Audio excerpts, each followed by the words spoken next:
Try this with me. Sit still, don't check your phone, don't think about your to-do list. Just sit.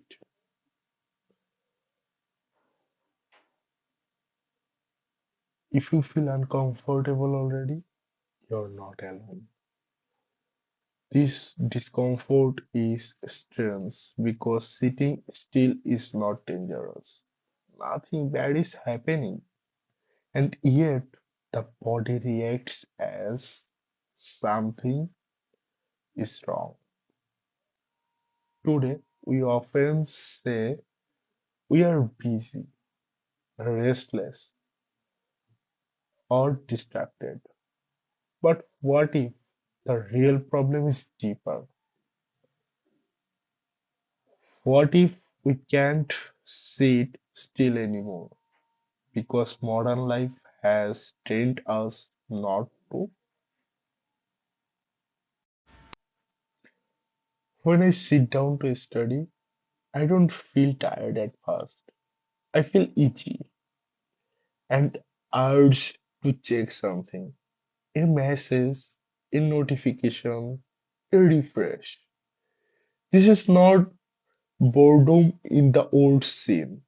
This is anxiety without a clear cause. Earlier generation waited in silence. They stood in lines. They stared out of windows. Today, even 5 seconds of waiting feels unbearable.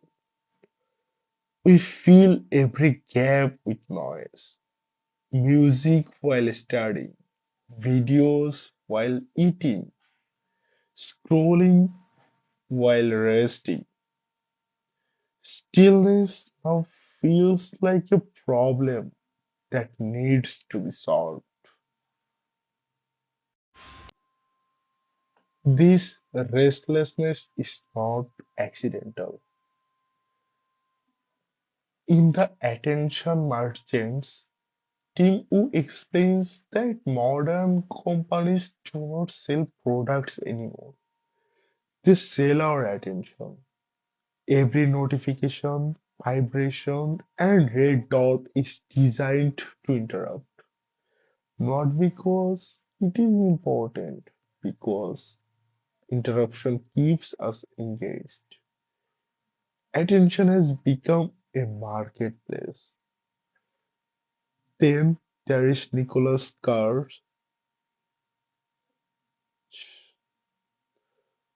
who argues in his book The Shallows that constant digital simulation changes how our brain works.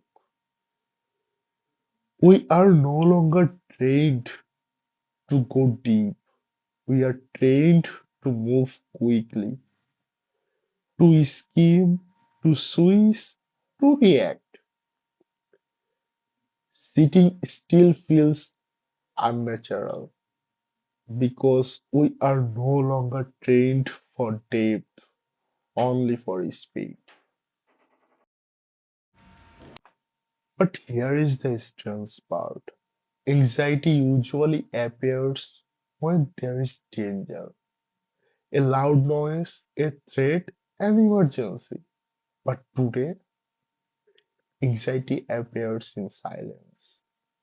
When nothing is happening, the mind panics.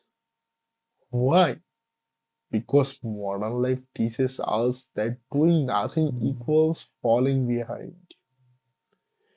If you are not productive, you are wasting time. If you are resting, you should feel guilty. So when we sit still, the mind asks, shouldn't I be doing something? This anxiety is not personal failure, it is learned behavior. Today, productivity is not just about work, it is about morality. Being busy means being valuable. Being tired means being serious. Rest must be justified. Even hobbies must become skills. Even breaks must be useful. This is why scrolling feels productive, even it is not. We are doing something. We are consuming. We are staying connected. Stillness offers no proof of value. Home used to be a place of rest. Now it is everything at once. A classroom, an office, a gym, a cinema. There is no boundary between work and rest. Here, a quiet idea from Michel Foucault becomes useful. Foucault argued that modern power works best when people monitor themselves. No one focuses on us to check our phones. No one orders us to stay productive. We do it ourselves. We carry the pressure inside us. This is why, even at home, even alone, we cannot fully relax. Stillness once meant reflection, thinking, processing. Many ideas, philosophies, and artworks came from long periods of quiet.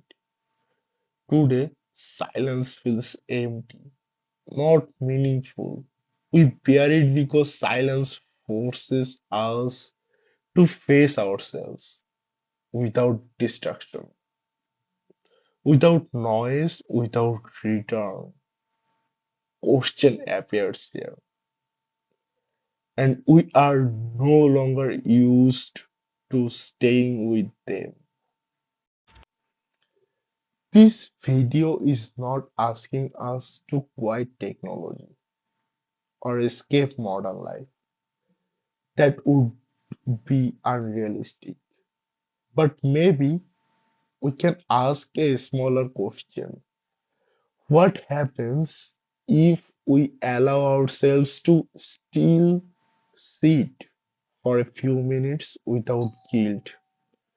No scrolling, no productivity, no justification, just presence.